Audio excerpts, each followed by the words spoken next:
Assalamu alaikum everybody. It's me your boy Mohammed Jubair from Kajibak. তো অনেকদিন পর আবার ভিডিও করি। অনেক কিছু চলে গেছে, বড় ভাইয়ের বিয়ে হইতে, তারপরে আমাদের নতুন ঘরে উঠা হইতে, বিয়ে রাতে 2:50 হয়েছে এবং ভিডিও করিয়েছে। কি কোনো কিছু বুঝিয়ে না, হঠাৎ করে মন উঠলো আবার ভিডিও করি। তো এর মধ্যে বড় ভাইয়ের বিয়ে হইলো, আর অনেক কিছু হইলো, যত ফর্মালিটিস আছে সব শেষ হয়েছে। তো আজকে হচ্ছে জুন মাসের 30 তারিখ, সকালের 30 তারিখ, আগে আসছিল 29 তারিখ। জানি না কি ডেট দিয়ে সেভ করবো বা কি। তো এতটুকুই। এর মধ্যে আরো কাজ করলাম, জব তো ছাড়িয়ে দিয়েছি ঈদের পরে, রোজার ঈদের পরে হসপিটালের জব। আর কি করলাম,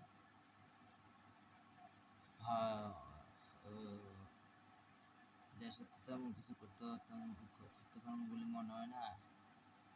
তো বিদেশের একটা জায়গায় লাইন দিলাম। আমার খালতো ভাই একজনে হঠাৎ করে একদিন কল দিয়ে জিজ্ঞেস করে যে পাসপোর্ট বানাইছিস না।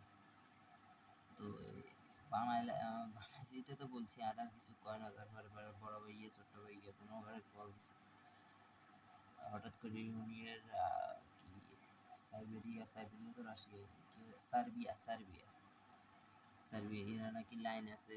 এই তো 2 দিনে কি 3 দিন আচ্ছা, যদি হয় বুধবারে জমা দিছিলাম। বুধবারে আমি কত তারিখ তো ঠিক জানি না। আজ যদি শনিবার হয় 30, মেবি 25 তারিখ বা 26 তারিখ এরকম জমা দিয়েছিলাম। ও লাখ কোন দিকে নিয়ে যেত কিছু বুঝিয়ে না। এটা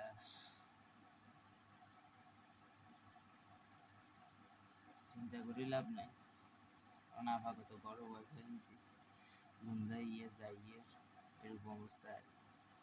ও এর মধ্যে আবার বন্ধু একজন আসছিল, বিয়ে করছে, আবার গেছে কি বলে দুবাই থেকে আসছিল, আবার দুবাই চলে গেছে। গেছে 2 দিন হয়েছে, আপাতত 28 তারিখে গেছে, 27 তারিখে গেছে, 27 তারিখে গেছে, 3 দিন হইতেছে। যাই হোক, সময় ভালো যান না খারাপ যান কিছু বুঝিয়ে না। আপাতত একটা জব থাকলে ভালো হতো। আপাতত ঠিক গেছিল।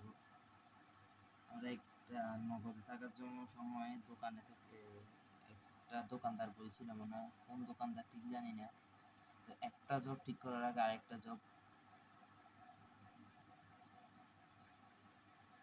আরেকটা ঠিক করার আগে কিরকম একটা কথা বলছিল, মনে করবো না। ও হ্যাঁ, জব একটা ঠিক করার আগে আগের জব ছাড়া উচিত। এটা বুঝি, এরা অনেক আগে বুঝছি, কিন্তু হসপিটালের এই ব্যক্তি আমার বড় ভাইয়ের বন্ধু এত অত্যাচার করছে বলার মতো না। আর আগে কয়েকটা ভিডিও দেখি এনে বলে যে হসপিটালে থাকার সময় শয়তানি করে কয়েকটা ভিডিও করছিলাম, বলে আমি নাকি ডিপ্রেশন আছে। আসলে ঠিক জানি না ডিপ্রেশনটা কিভাবে আমার মুখে তো ফুটে উঠছে না, কেমনি উঠছে এটা ঠিক জানি না। খিরে ভাই 4 মিনিট কি হবে, তবে কি বকি এটাও ঠিক জানি না।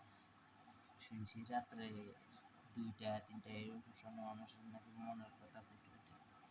আর মনে তুমি কি বলবো, আর মনে কথা শুনতে হলে তো কে নেই, ফালতু মোবাইলের তাই সেভ করি সবসময়। কিছু বলার নাই। যাই হোক, বন্ধুর কথাও কি বলবো, বাদ দিই। আর এমন অবস্থা হয়েছে যে আমি সব জায়গায় আমার এমন একটা অবস্থা থাকলে বালা, আর না থাকলে কি যায় আসে। বন্ধু হোক, ফ্যামিলি হোক, চাকরিতে হোক, নিজের ওইভাবেই গড়ে তুলছি আমি যা দেখি। এরকমই অবস্থা, মানে থাকলে ভালো আছে, চলো ঠিক আছে, না থাকলে কি হচ্ছে, জীবন যাবে। এত সারা যায় আমি এরকম মেইন ক্যারেক্টার না তো, একটা মুভির মেইন ক্যারেক্টার হতে হয় না, ফ্রেন্ড সার্কেলের মধ্যে থাকে একটা লিডারশিপের একটা, আমার কোনো ফ্রেন্ড সার্কেল ওই রিল ভাইরাল হয়েছে না নাকি, টিকটক ভাইরাল হয়েছে,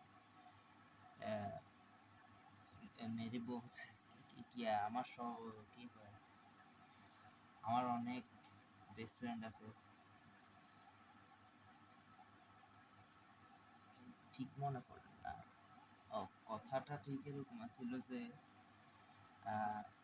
আমার অনেক বেস্ট ফ্রেন্ড আছে কিন্তু আমি কারো বেস্ট ফ্রেন্ড না। কেউ যেমনি এমনি আমার কাছে তার ফিলিং শেয়ার করতে পারে না, এরকমই লুকায়। ভাই হঠাৎ করে কিছু একটা জিজ্ঞেস করলাম, এইরকমই। হয়তো আমার মধ্যে কোনো কমতি আছে, এরকম কথা আর কি। বন্ধুত্ব করলে না, বন্ধুত্ব নিভাইতে হয়, বন্ধুত্ব পালনও করতে হয়, এরকম আর কি।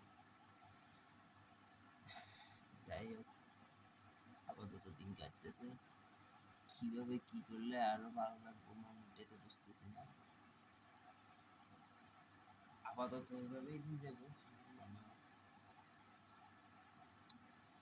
তো চাকরি বাকরি থাকলে এরকম ফালতু কথা বলার সময় হইতাম না আর কি। ঘুমাইতাম, উঠতাম, জবে যেতাম, আবার আসতাম, ঘুমাইতাম, উঠতাম, জবে যেতাম, আবার আসতাম, এরকম অবস্থা থাকতো। এখন বসে আছি ঘুমাইয়া ঘুমাইয়া রাজাই দেয়া, আমার ভাড়া খাওয়া খাওয়া শুধু এই বানায়, কি বলে, গাউরি কি বানা, আর কিছু না। যাই হোক, এটা আর কি। আপাতত চুল সব জড়ি ঝাড়ি সাইডে কিনলে তো জানি না, মুম্বাইয়ের মতো টাকা জমা যা বুঝি যা অবস্থা ছিল আগে, কি ছিল ছিল অন্য কি ছিল গেছে ওরে। আর তো ক্ষত, এটা একদম ডাইরেক্ট চোখে দেখার। এটা বন্ধুগুলোকে খুইয়ে চড়ে গেছিল, ইয়ে হয়েছিল, পাথর দিয়ে পড়ে যায় ঘুষছিল, ঘুষি একদম এত বেশি বড় ক্ষত হয় না, এত রক্ত বাড়ে না। আমি বুঝতেছি না এই ক্ষতটা এত হাইলাইট কেন উঠেছে এই ভিডিওতে, একদম ফুল বোঝা যাইতেছে যে এখানে একটা ক্ষত আছে, এরকম আর কি। ভাই যে ল্যাঙ্গুয়েজে কথা বলে ভিডিওতে, এটা যদি কোনো রকমে এলাকার গুলো শুনতে পারে, হাততালি করবো না কেউ অপমান করবো কিছু জানি না, কিন্তু এটা একটা ইউডলি ভাবে কথা বলবো, আমার এটাই জানি। হঠাৎ করে বোঝা যায় না ছেলেরা কি অপমান করে নাকি মজা করে, হঠাৎ করে খারাপ লাগে। এটা হয়তো আমার এনজাইটিও হতে পারে, এনজাইটি হলে নাকি শুনছি যে কোনো কথা খারাপ লাগে, এটা আমার মধ্যে আছে, একটু সেন্সিটিভ টাইপের মনে হয়।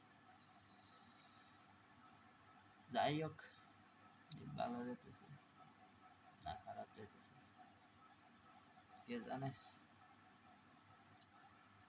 পিসি দেখা যায়নি, এখন নাও দেখা যাস, সরি, একটু মেসি অবস্থায় আছি, গতরে এত গোছায় না, আর রুমও গোছানো, বিছনা যে অবস্থা, এভাবে ঘুমাই যে আবার সকালে উঠি, আবার সকালে আবার এভাবে এভাবে দিন যায় আর কি।